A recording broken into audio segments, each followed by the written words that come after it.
just loving this moment. Can we stay here forever? I'm loving this moment. Hey guys, welcome back to my channel. In today's video, I'm going to be talking to you guys about my postpartum breastfeeding journey. So some of you may not know, but I did have a C-section with Nathan. He was breech, so I did end up having to have a C-section with him. Now, I didn't educate myself enough on C-sections. Just thought it would be easy, and it really was not. Let's talk about that. In the hospital, I had in my mind that I wanted to breastfeed so badly. Prior to even having Nathan, I always wanted to breastfeed. So I made it a point and I stuck with it. But because I had a C-section and I had the scar, you know, it was really hard to just not have him put like a lot of pressure on my stomach. Postpartum was rough. I left the hospital. I remember leaving and I had one of those like a boppy pillow, and so basically like it just wraps around you to nurse, or you could lay the baby on it.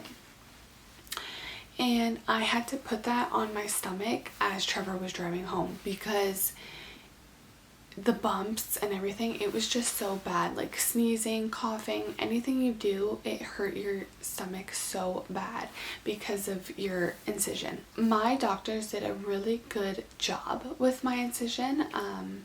Like looking at it now, you could barely even tell, but because I breastfed, I decided not to take any medication, and that was probably my biggest regret because I needed it. It was painful. It was really painful. When you shower, you have to make sure that it is completely dry afterwards. So I would even take a blow dryer on cool, and I would like blow dry it so that it was completely dry, and even then it still was not good enough, and I will get into that in a little bit. But laying down after having a C-section was very hard. I wouldn't even be able to lay completely flat. I had to sit up with like a bunch of pillows behind me to be propped up. So sitting on the couch, you know, it would take a while. I would have to sit down. The worst part about it was that I just didn't feel myself. I didn't feel normal, and I don't really know how to describe this feeling. But it was almost like I couldn't do anything. I was there, but I wasn't there. I felt really out of it and foggy. I don't know if the medication lasted this long, or if it was supposed to last this long, but I just felt empty, and it really sucked because, you know, as a new mom, I want to spend time with my son, and, you know, I want to care for him. I want to be there for him because, you know, time flies. And I couldn't in the beginning. I really couldn't. Like, you are not supposed to hold or lift anything but baby. I understand why they want you to heal properly, and, you know, any type of movement, any type of bending, you could rip your incision right open again and have to go through all of that pain all over again. So I did not want that at all. I felt very alone, I guess you could say, but I wasn't alone. I had my family, I had Trevor, and it was good because Trevor had 2 weeks off, so he could stay with Nathan, and, you know, I would try and rest, but I just couldn't. I had the idea of, you know, I just had a baby, I want to be with him.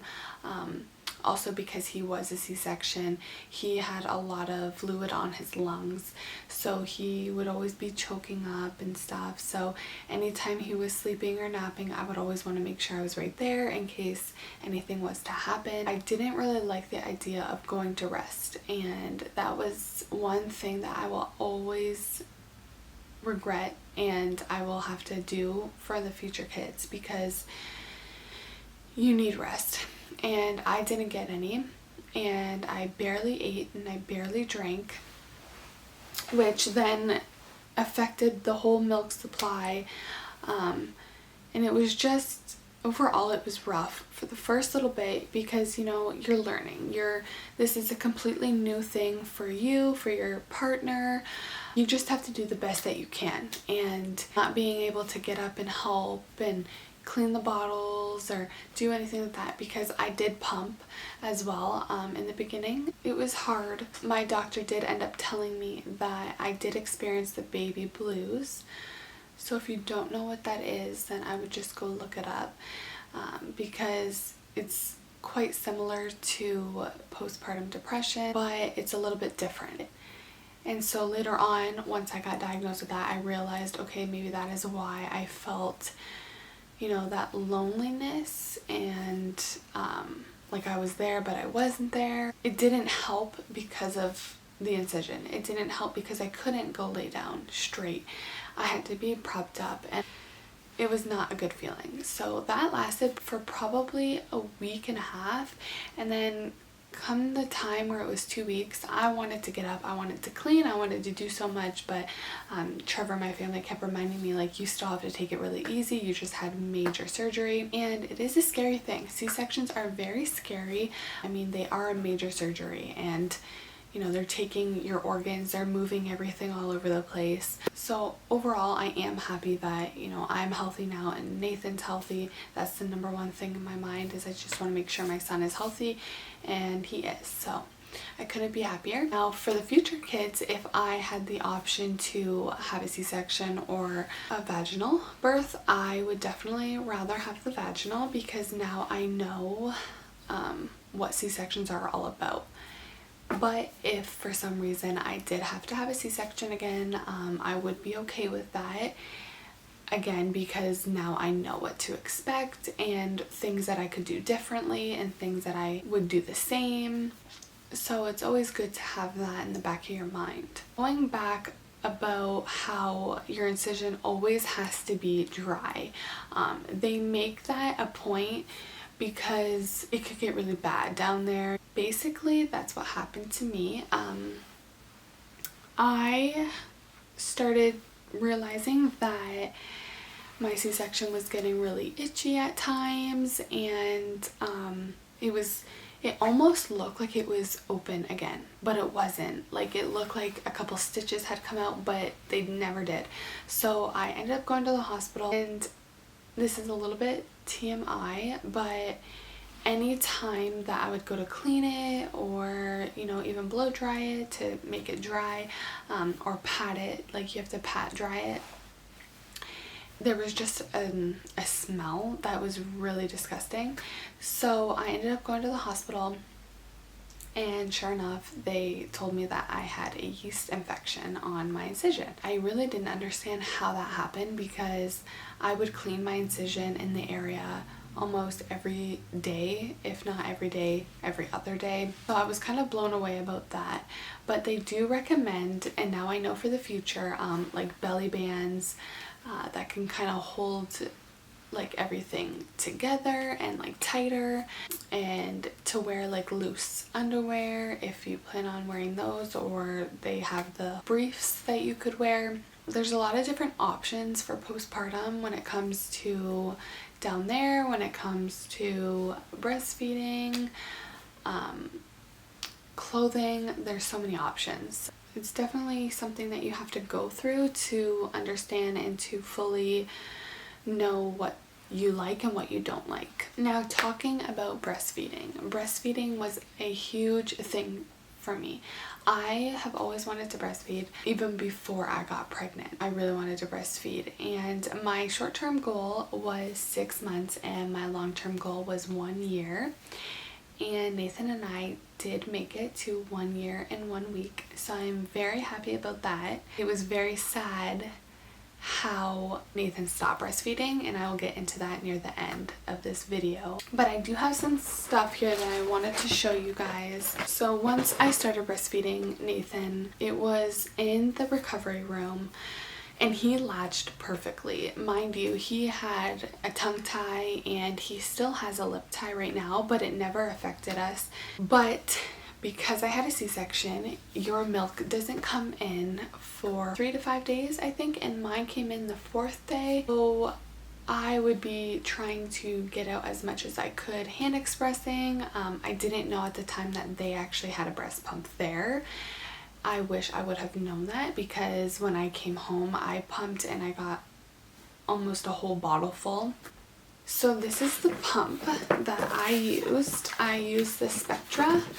This is from the States. So if any of you guys want this and you live in Canada, you will have to order it online or go over to the States and get it. This is the #1 that I would recommend to anybody. I thought for sure that I would like the Medela, but this one is by far my favorite. The hospital does offer the Medela, so I have tried it, but I will always stick with this one. And they come with little bottle parts like this, and your cap like that. So it's really nice. And I had also bought the Haka, I don't really know how they pronounce it, but I did buy this. Now this for some people is amazing and they would 100% recommend it. I didn't really like it. I didn't find this useful at all.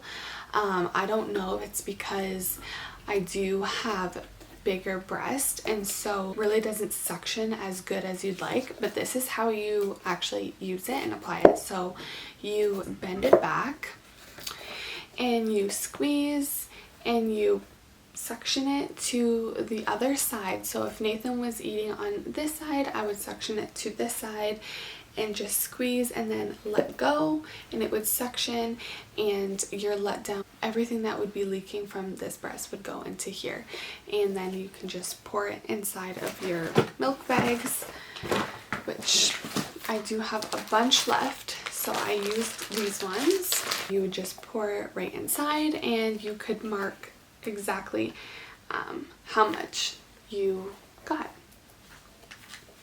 And that's what I did, and then I would freeze these. I would mark it down. I would write the date and the time and how many ounces, and I would lay it flat. So I would make sure that the milk was completely flat, and I would stack them in my freezer. And I had such a big freezer stash that I was actually able to donate milk to another mama in need.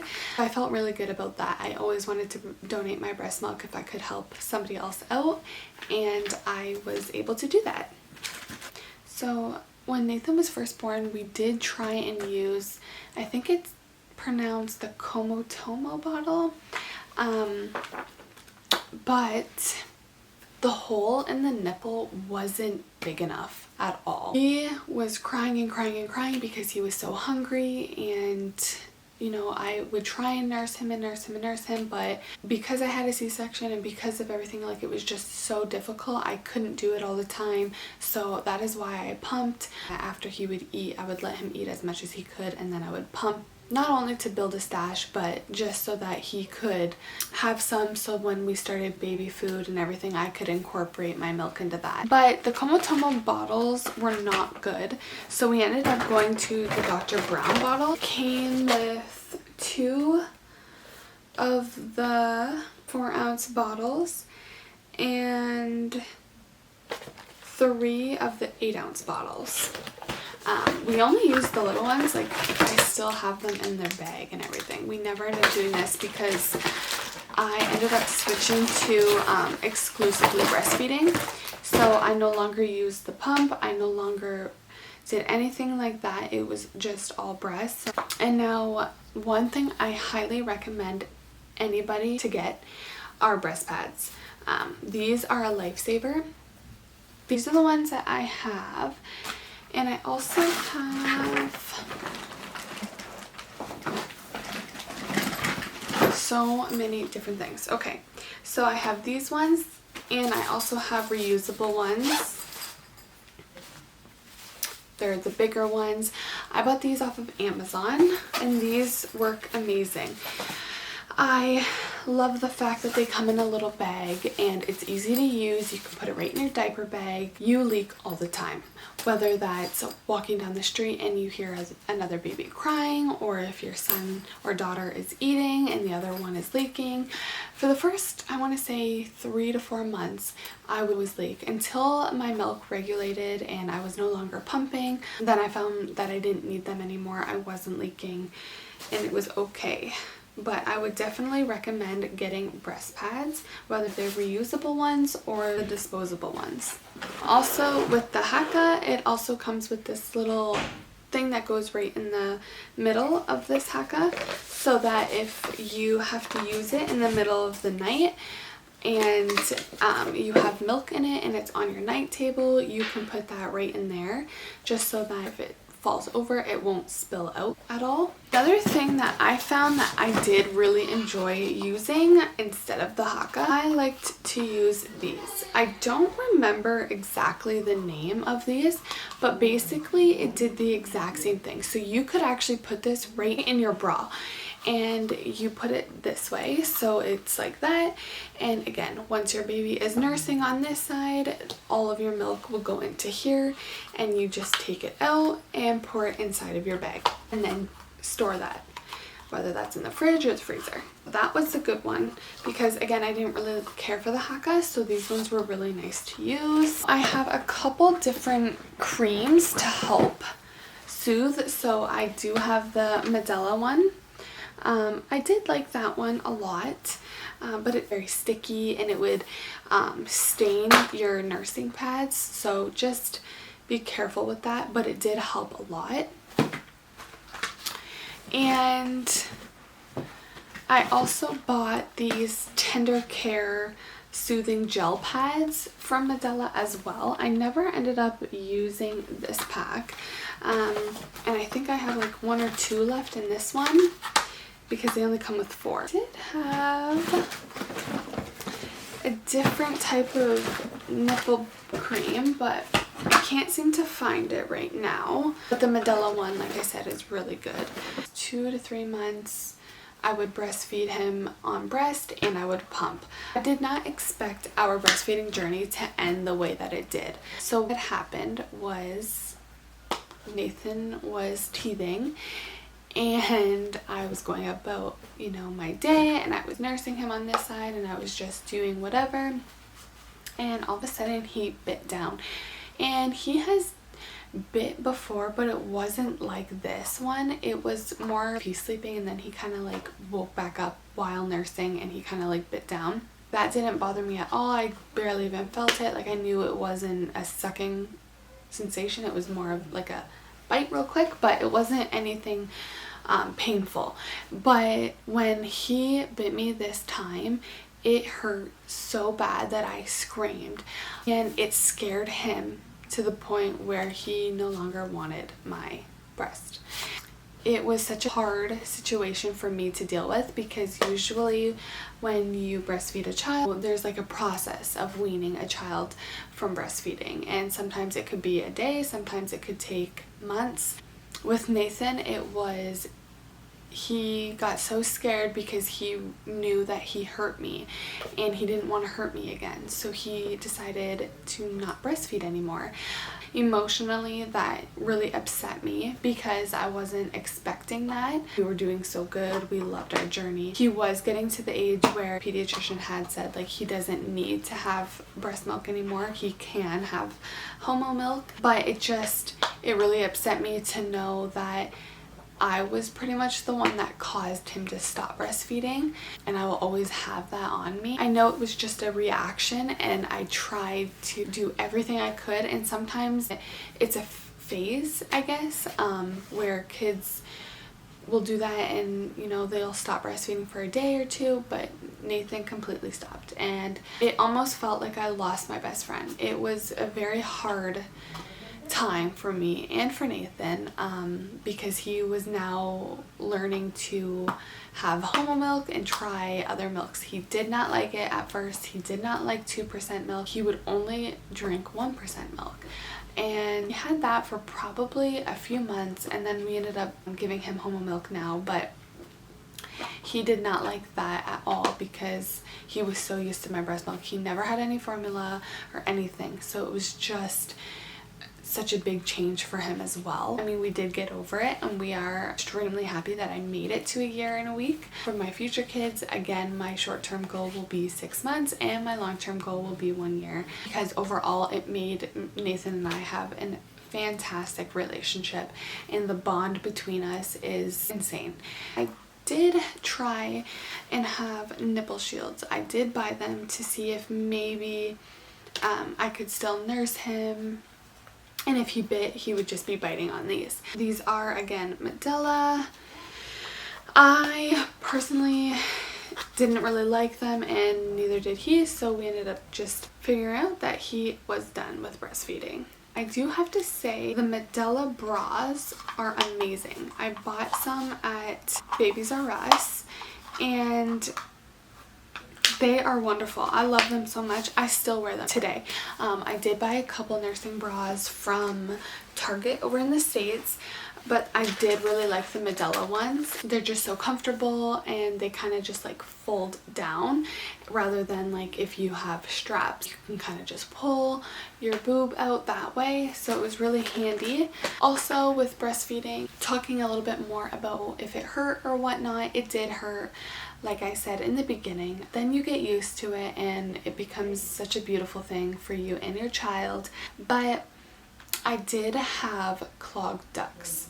So there's 2 types of milk that your breast creates when breastfeeding. So there's foremilk and hind milk. And the hind milk is the really fatty milk that the baby needs. It's the thicker one. And the foremilk is just that clear stuff that comes out before the actual milk comes in. So I had clogged ducts. I also had mastitis for the week. That was awful. I remember I had to go to the hospital. I didn't have a fever or the chills yet at that time, so that was good. I caught it in perfect timing. The doctor said for a whole week I had to have nurses come to my house and give me an IV, make the infection go away. So I did not like to have that because they had to put an IV in, and I would just tell them to take it out, and every time that they would come they would have to pick me and try and find my vein, and some nurses were not really good with veins and other nurses were really good. So it was really bad, but I only had mastitis once, and I only had, I think, 3 clogged ducts out of the entire year. It wasn't as bad as what other people might have to go through. Overall, my breastfeeding journey with Nathan was the best. I will definitely breastfeed all of my future kids because it's just a beautiful experience. But fed is best, because I have gotten a lot of questions asking how do I feel about formula and how do I feel about breastfeeding, and honestly, fed is best. It doesn't matter if you breastfeed, it doesn't matter if you formula feed, as long as your baby is fed and healthy, that is all that matters. Also received a lot of questions asking if I had gotten any shame or people saying anything about me breastfeeding in public. No, I never did. Nobody ever really said anything. I did get a couple people staring once. Overall, it was a really good journey, and I loved breastfeeding. So if you guys have any other questions or anything you want to talk to me about, you can leave a comment down below, or you can reach out to me and ask me any questions that you would like to know. But I think that's it for this video. Don't forget to give it a huge thumbs up and subscribe down below if you haven't already. And I will see you guys in my next video. Bye! You put my favorite song on, I put my feet up, and we just sing along.